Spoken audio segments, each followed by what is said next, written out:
り解説。昭和最後の映画スター。高倉健の魂を揺さぶる不滅の傑作ベスト10。ねえマリサ、昭和の映画スターってたくさんいるけど、その中でもこの人だけは別格って感じがする俳優さん、いるわよね。ああ、いるな。その筆頭が、今回の主役、高倉健だぜ。昭和最後の映画スターって言葉が、これほど似合う男はいないだろうな。彼の魅力は、決して多くを語らず、その寡黙な背中と眼差しで全てを表現する、男の美学に集約されているんだ。高倉健さん、名前を聞くだけで、背筋が伸びるような気がするわ。寡黙だけど、その瞳の奥にはすごい優しさを感じるの。そうなんだよな。健さんがその背中で語った、不器用さ、責任感、義理と人情。そんな普遍的な男の美学に、私たちはどうしようもなく憧れちまう。今回は、なぜ彼がそれほどまでに愛されたのか、その伝説を不滅の傑作ランキングで紐解いていこうと思うぜ。わあ、楽しみ。どんな映画がランクインするのかしら？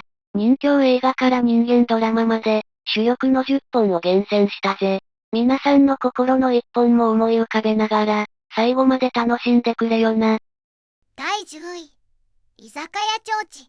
1983年。いよいよベスト10の発表ね。記念すべき最初の作品は、一体どんな映画なのかしら？第10位は、1983年公開の居酒屋長寿だぜ。この作品は、それまでの強い男高倉健のイメージから一歩踏み込んで、彼の人間味あふれる新たな一面を引き出した傑作なんだ。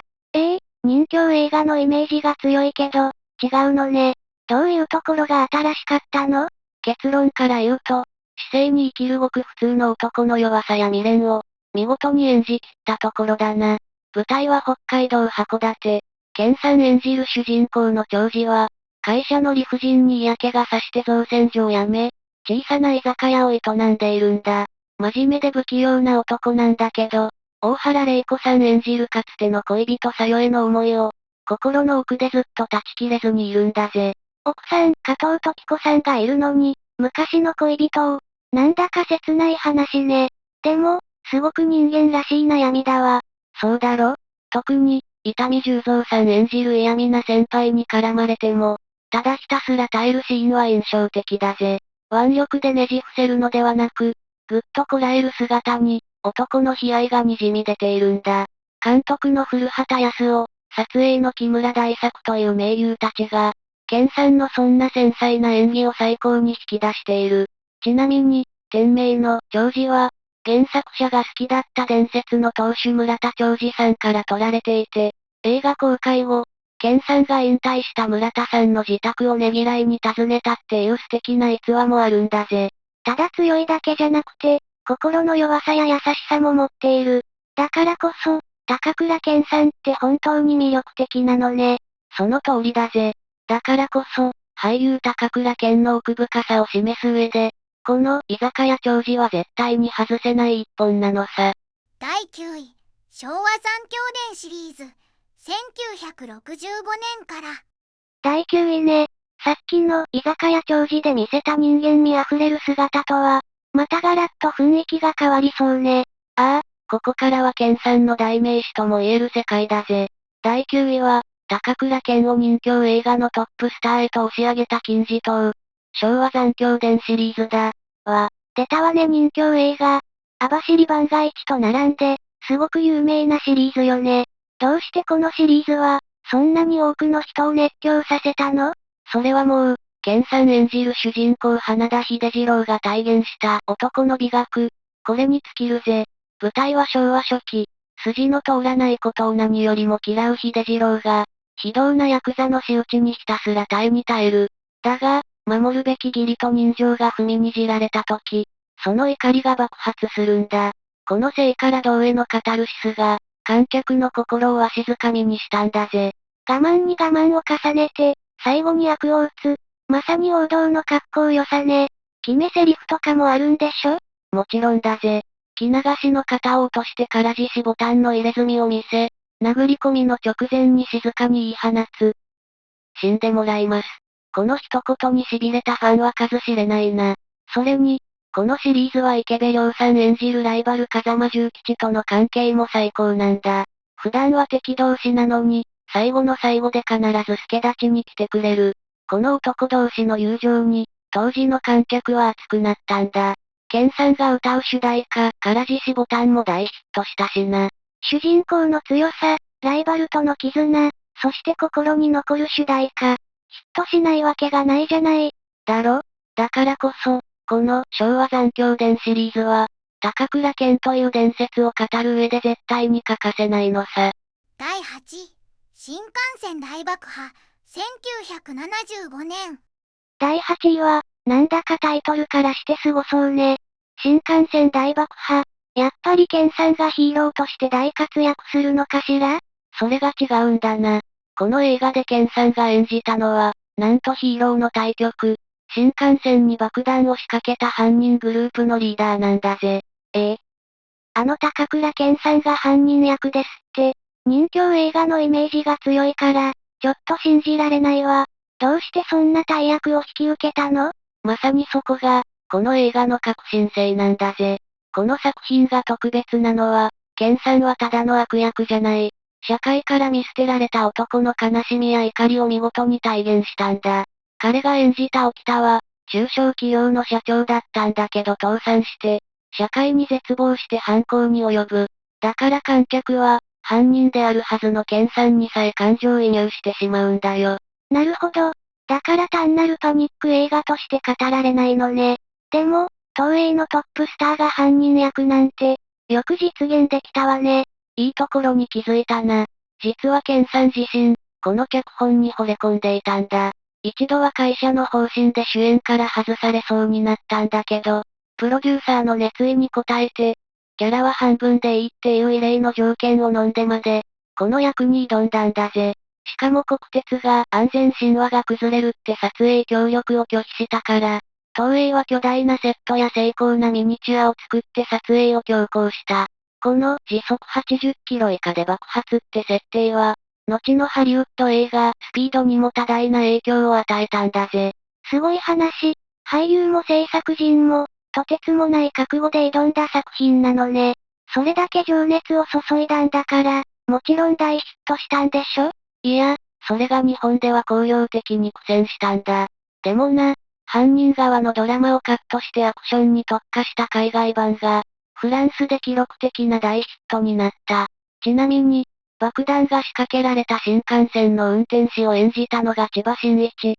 そして地上で指揮を執る運転司令長を演じたのが宇津井健だ。冷静沈着な犯人の健さんと、乗客の命を預かる現場の男たちの緊迫した攻防が、この映画のもう一つの見どころなんだぜ。だからこそ、新幹線大爆破は、健さんの俳優としての挑戦と、日本映画の底力と可能性を示した、伝説の一作なのさ。第7位、南極物語、1983年。第7位は、日本映画史に燦然と輝く、あの不朽の名作が登場するわね。ああ、ここまで来たらもう外せないぜ。第7位は、1983年に公開され、日本中を涙で包んだ南極物語だ。この映画は、もはや一つの社会現象だったな。タロとジロの物語よね。実際にあったお話が元になっているのよね。どうしてこの映画は、これほどまでに人の心を打ったのかしら？この映画の凄さは、これは単なる動物映画じゃない。極限の状況に置かれた命の尊厳と、人間が背負うべき責任の重さを描き切った、壮大な女子誌だからだぜ。昭和33年、悪天候で南極からの撤退を余儀なくされた越冬隊は、15頭のカラフト犬を置き去りにせざるを得なかった。健さんが演じた犬係の牛尾田は、その罪悪感から大学講師の職を辞し、全国の犬の飼い主たちに頭を下げて回るんだ。健さんの実直なイメージに重なって、想像しただけで胸が苦しくなるわ。撮影も、ものすごく大変だったって聞くわよ。その通りだぜ。企画に3年、撮影はカナダの北極圏や実際の南極で、想像を絶する過酷さだった。ケンさんは八甲田山海峡に続く極寒ロケに、次は南極かとこぼしながらも、この大役を引き受けたんだ。その覚悟がスクリーンに焼き付いている。音楽は、炎のランナーのバンゲリスが担当し、この壮大な物語をさらに盛り上げた。結果は、配給収入59億円という、当時の日本映画の記録を全て塗り替える空前の大ヒット。この記録は、もののけ姫に破られるまで14年間も破られなかったんだぜ。14年間も1位だったなんて、すごすぎるわ。まさに国民的映画なのね。そうだ。だからこそ、南極物語は、日本人の心に永遠に刻まれた、高倉健の代表作の一つなんだぜ。第6位、君よ憤怒の川を渡れ、1976年。第6位は、なんだかすごく激しいタイトルの映画ね。君よ憤怒の川を渡れ。ケンさんが何かにすごく怒っているのかしら？その通りだぜ。この映画は、ケンさんのストイックな魅力が爆発した傑作サスペンスなんだ。第6位は1976年公開、君よ憤怒の川を渡れだ。サスペンスなのね。どんなストーリーなの？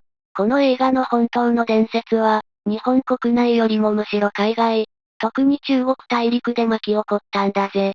ケンさんが演じるのは、実直な検事森岡。ある日突然、無実の罪を着せられて逃亡犯になるんだ。潔白を証明するために、原田義雄さん演じる執拗な刑事の追跡をかわしながら、たった一人で巨大な陰謀に立ち向かっていくんだ。無実の罪で追われるなんて、ケンさんの役にぴったりね。でも、どうして中国でそんなに伝説になったの？この映画は、文化大革命が終わったばかりの中国で、初めて一般公開された外国映画だったんだ。タイトルは、追捕。これが爆発的なヒットを記録して、観客は一説には8億人とも言われている。当時の中国の人々は、ケンさんが演じる寡黙で誠実な森岡の姿に、それまで見たことのない理想の男性像を見出して熱狂したんだ。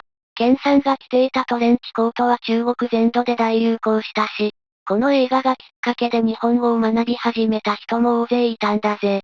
まさに、中国全土が高倉健に熱狂したんだ。8億人。ちょっと想像がつかない数字だわ。映画一本が、そこまで一つの国の文化に影響を与えるなんて、本当にすごいのね。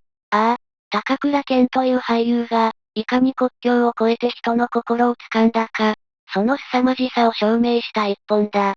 だからこそ、この映画は日中文化交流の原点とも言える、歴史的な一作なんだぜ。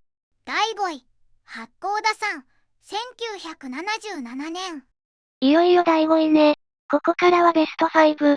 どんなすごい映画が来るのかしら？ああ、この作品は、すごいなんて言葉じゃ生ぬるいぜ。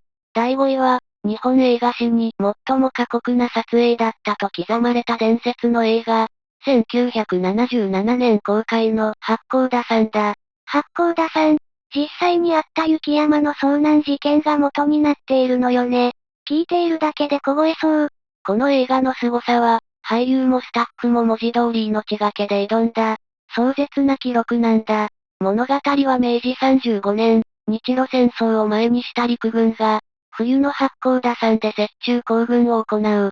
健さんが演じる弘前連隊の徳島隊は、冬山の恐ろしさを熟知し、案内人を雇い、少数精鋭で周到な準備をして行軍に臨むんだ。さすが健さんね。頼りになるリーダーだわ。だが、もう一方の青森連隊は、組織の対抗意識から210名という大部隊で、しかも案内人もつけずに楽観的な見通しで出発してしまう。この二つの部隊の運命の対比が、この物語の核心なんだぜ。撮影は実際の八甲田山で、3年にも及ぶ長期ロケを敢行。本物のブリザードが吹き荒れる中、俳優たちは凍傷寸前になりながら演じ続けた。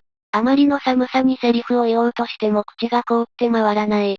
そんな極限状況だったからこそ、スクリーンに映る俳優たちの表情や吐く息の白さに、本物の死の恐怖が宿ったんだ。あまりの過酷さに、健さん自身が後年あれほど辛い撮影はなかったと語っているほどだ。撮影そのものが、もう遭難事件じゃないの。どうしてそこまでして、自然の圧倒的な力の前で、人間の組織がいかに脆いか。そして、リーダーの判断一つでいかに運命が変わるか。それをスクリーンに焼き付けるためだ。北大路欣也さん演じる神田大が叫ぶ、天は我々を見放した。というセリフは、当時の流行語になるほど、日本中に衝撃を与えた。だから、八甲田さんは、ただの映画じゃない。作り手たちの執念が宿った、魂の記録なんだぜ。第4位、幸せの黄色いハンカチ、1977年。第4位、いよいよ物語も佳境に入ってきたわね。次はどんな伝説が飛び出すのかしら？ああ、この作品はケンさんの俳優人生そのものを変えた、まさにターニングポイントとなった一本だ。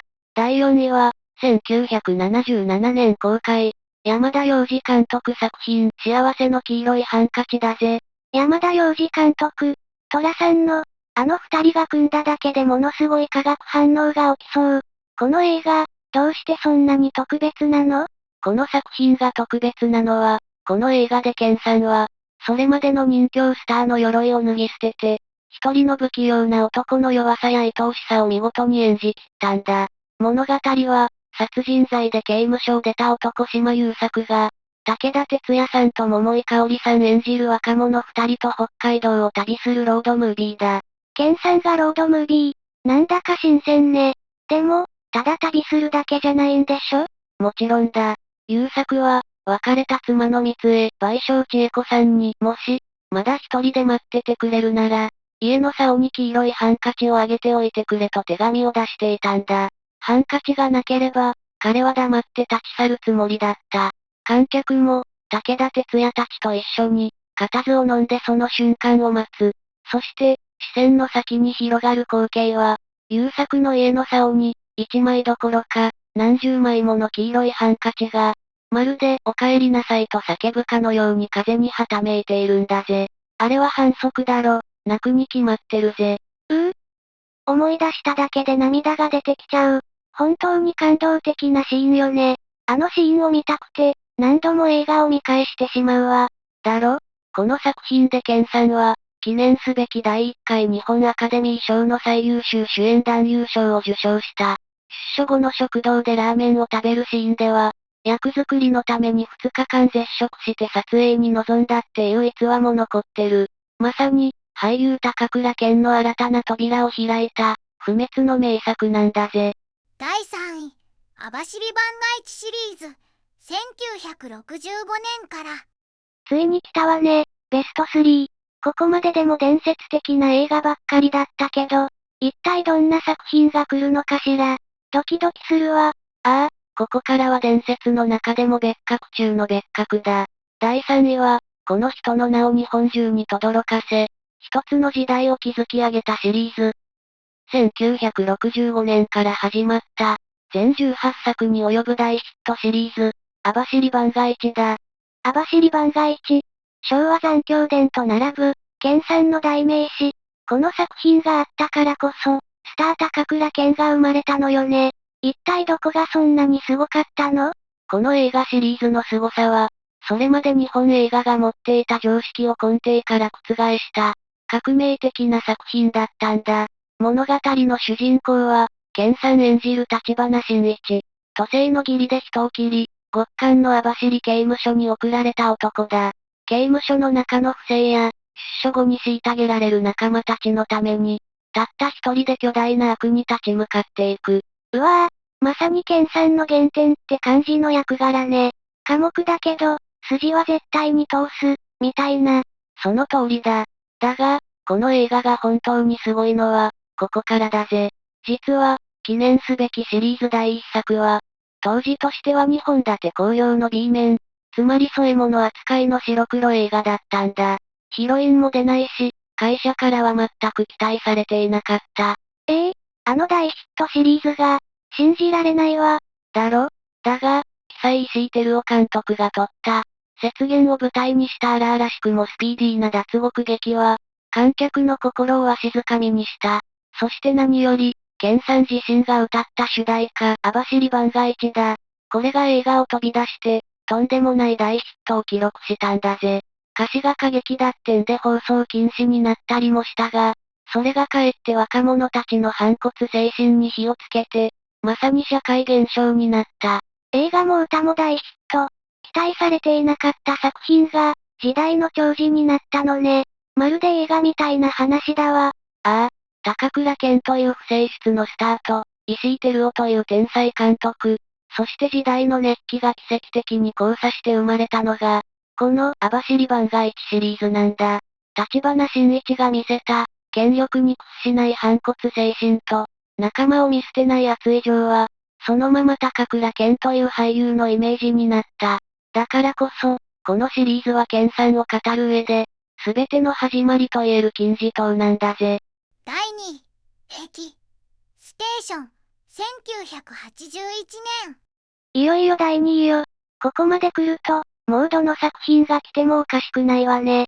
ケンさんのフィルモグラフィって、本当に傑作揃いなんだって実感するわ。ああ、だがこの作品は、その中でも特別な輝きを放っている。アクションでも人形でもない。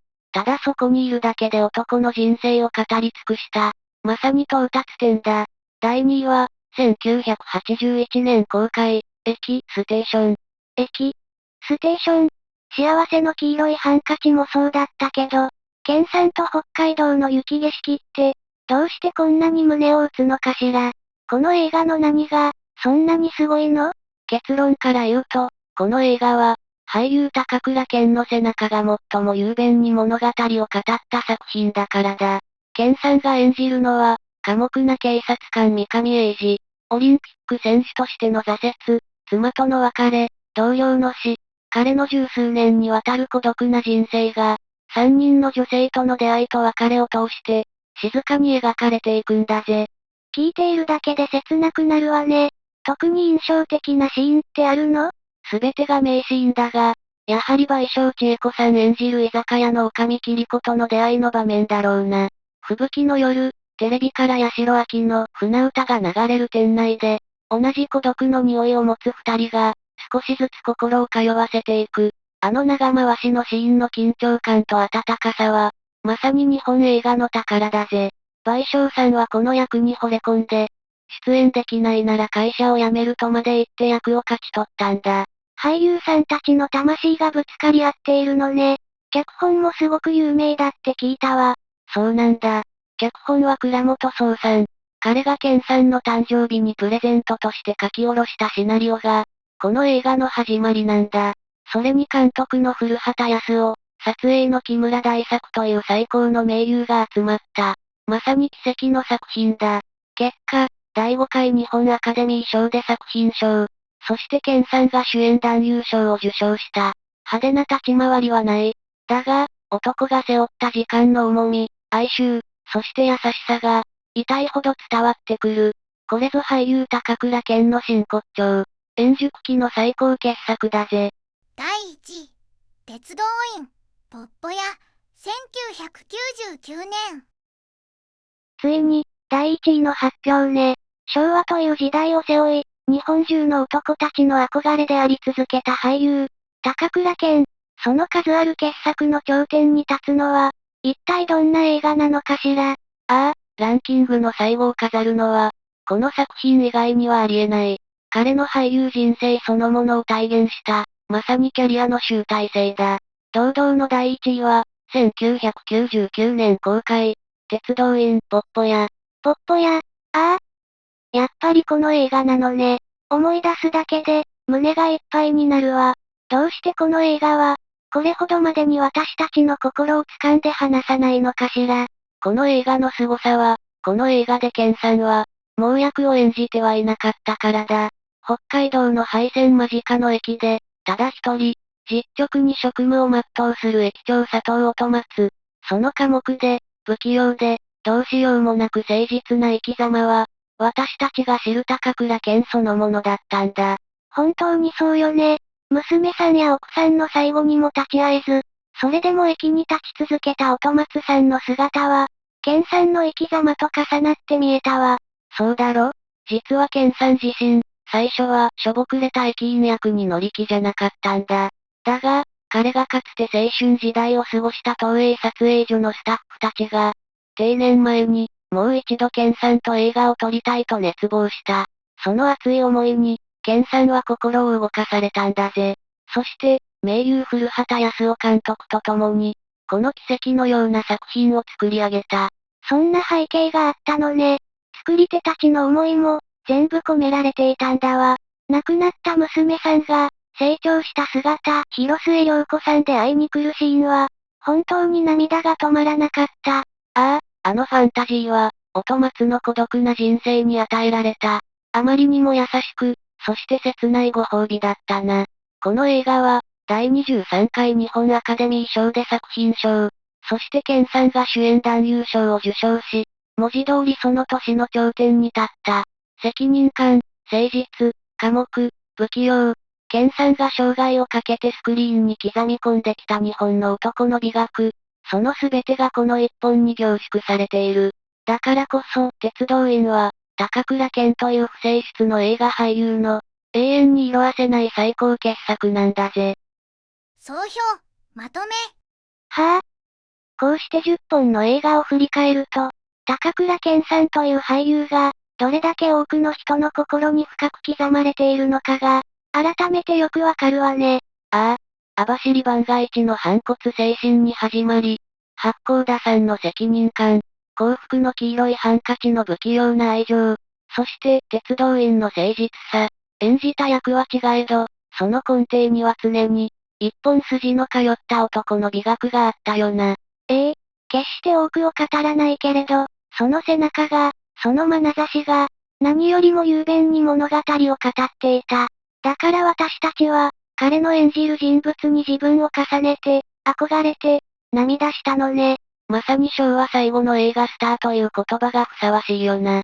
彼の映画は、ただの娯楽じゃない。私たちが忘れかけている大切な何かを、何度でも思い出させてくれる。あなたの心に残る健さんの映画はどれだったかな？ぜひ、コメントで教えてくれると嬉しいぜ。今回のランキングが、皆さんの心の中の健さんを思い出すきっかけになったなら、本当に嬉しいです。この動画が少しでも心に響きましたら、チャンネル登録と高評価で応援していただけると、今後の動画制作の大きな励みになります。最後までご視聴いただき、本当にありがとうございました。もしよろしければ、皆さんの高倉健さんへの思いや、好きな作品のコメントも、ぜひ残していってくれよな。また次の動画で会おうぜ。最後までご視聴いただきありがとうございました。これからも役立つ情報をお届けいたしますので、チャンネル登録と高評価をよろしくお願いします。コメント欄でご意見や質問もお待ちしています。それではまた次回お会いしましょう。バイバイ。今日も一日良い日で、ま